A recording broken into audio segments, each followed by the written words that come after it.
Bir sonraki 14 dakika içinde, savaş ve aşk hakkındaki en havalı fantezilerinizin sizi aslında nasıl bir aptala çevirdiğini ve bu durumdan kurtulmanın tek yolunu Bernard Shaw'dan öğreneceksiniz. Kulağa sert geldiğinin farkındayız ama bazen en sert ilaçlar en iyi gelenlerdir. Ve Bernard Shaw da edebiyatın en acımasız, en zeki ve en komik doktorlarından biri. Bugün masaya yatırdığımız eseri, Arms and the Men, yani Türkçe'ye çevrildiği isimleriyle İnsan ve Silahları ya da Kahramanlar. Biz orijinaline sadık kalacağız. Bu oyun, romantik ideallerle dolu kafanıza soğuk bir kova su boşaltmak için yazıldı.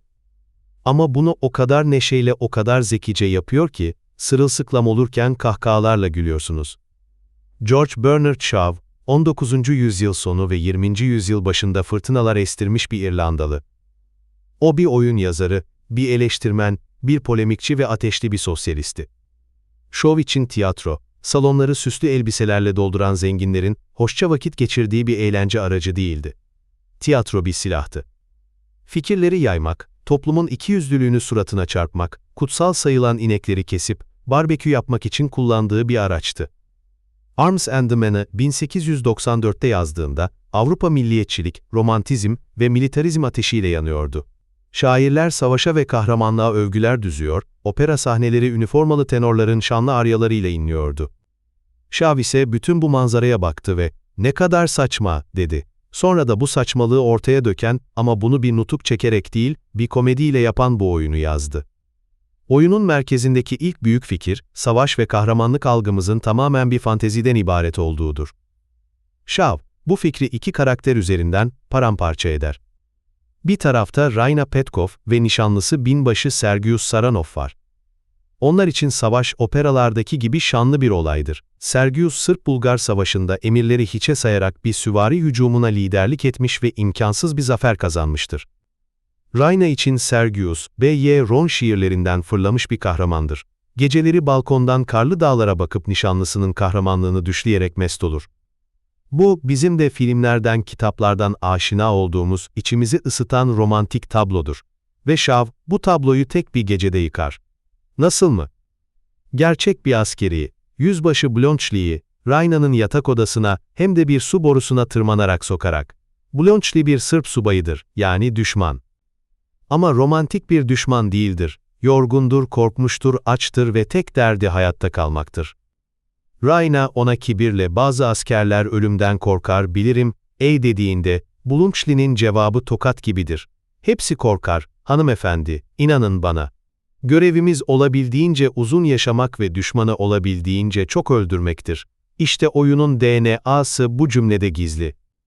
Savaş bir onur meselesi değil, bir hayatta kalma matematiğidir. Bluntschli, Sergius'un o meşhur süvari hücumunu da gördüğünü söyler. Ama onun anlatımı bir destan değil, bir komedidir. Sergius'u, yel değirmenlerine saldıran Don Kişot'a benzetir.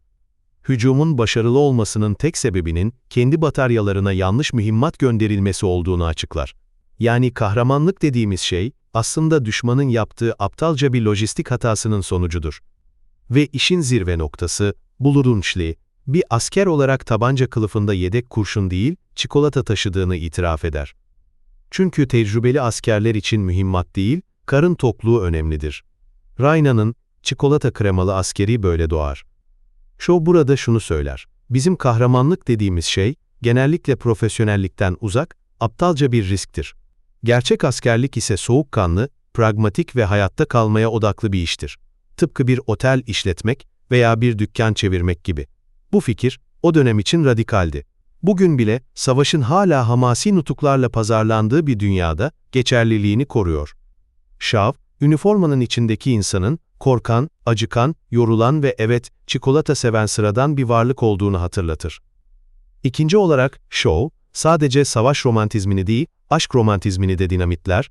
Sergius ve Raina'nın ilişkisi, yüce aşk dedikleri bir kavrama dayanır. Birbirlerine, kralım, kraliçem, azizim gibi büyük laflarla hitap ederler. Bu aşk, o kadar yücedir ki, onlara göre sıradan insanların bayağı dünyasının çok üzerindedir. Sergius, Raina'ya şöyle der: "Biz ikimiz yüce aşkı bulduk. Seni düşündüğümde, asla alçakça bir şey yapamayacağımı veya soylu olmayan bir düşünce aklıma getiremeyeceğimi hissediyorum." Kulağa ne kadar da harika geliyor, değil mi? Ama Shaw, bu cümlenin mürekkebi kurumadan Sergius'un gerçek yüzünü gösterir. Raina odadan çıkar çıkmaz, Sergius hizmetçi kız Luca ile flört etmeye başlar. Hatta yüce aşkın ne kadar yorucu olduğundan ve biraz rahatlamaya ihtiyaç duyduğundan bahseder. İşte Shaw'un dehası burada parlar. O, idealizmin ikiyüzlülüğünü idealin hemen ardından gelen somut eylemle gösterir. Yüce aşk bir performanstır. Sergius ve Raina birbirlerine bir rol oynamaktadır. Gerçek arzu, gerçek zaaf, perdenin arkasında hizmetçi kızda yaşanan gizli kaçamakta yatar. Buna karşılık Raina'nın çikolata kremalı asker Bluntschli ile ilişkisi tam tersi bir temel üzerine kurulur. Romantizmle değil, acımasız bir gerçeklikle başlar. Bluntschli, kafasına silah dayayarak odaya dalan bir düşmandır. İlişkileri, yalanlar ve hayatta kalma mücadelesi üzerine kurulur.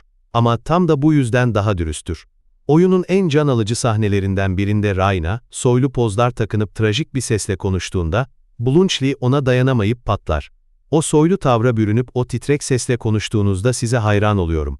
Ama söylediğiniz tek bir kelimeye bile inanmak imkansız geliyor. Raina şok olur. Çünkü hayatında ilk defa biri onun performansını satın almamıştır. Ve ekler, biliyor musunuz? Siz hayatımda karşılaştığım ve beni ciddiye almayan ilk erkeksiniz.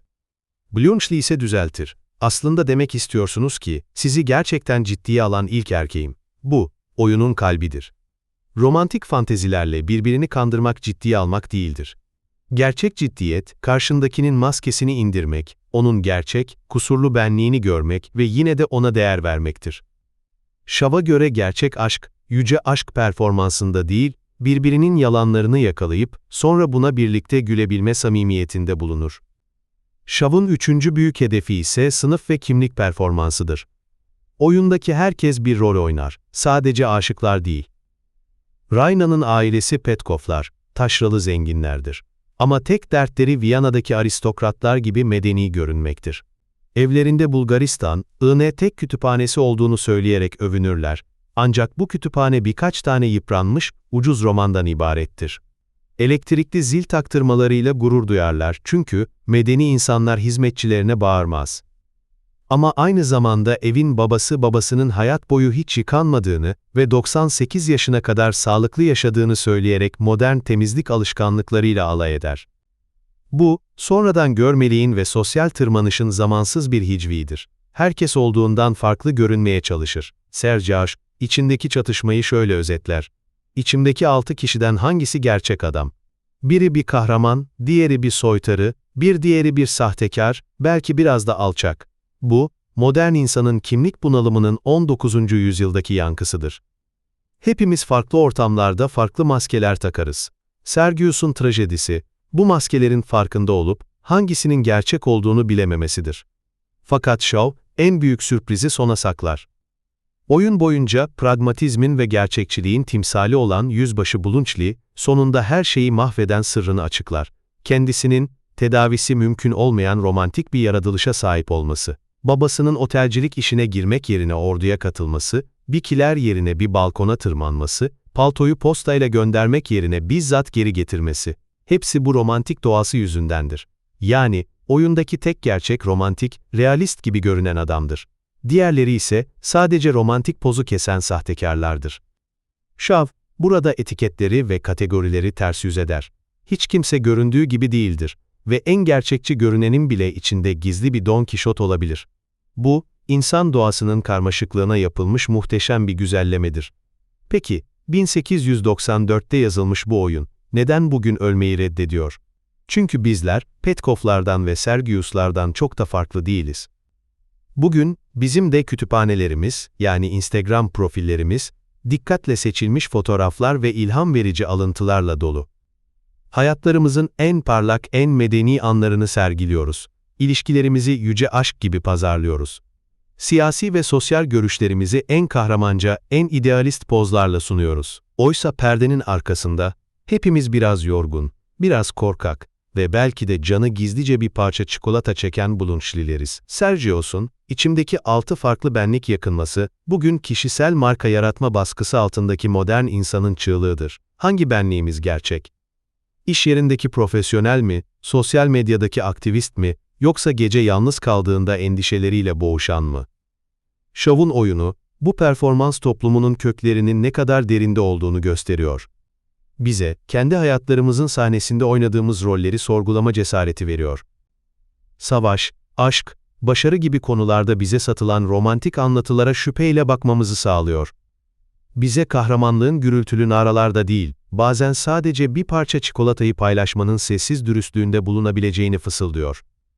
Bu oyun, ideallerimizle gerçeklerimiz arasındaki uçurumla yüzleşmenin komik, acı verici ama nihayetinde özgürleştirici bir deneyim olduğunu kanıtlıyor. Kendimize ve toplumun bize dayattığı rollere gülebilme gücünü veriyor ve işte bu yüzden ölmeyi reddediyor.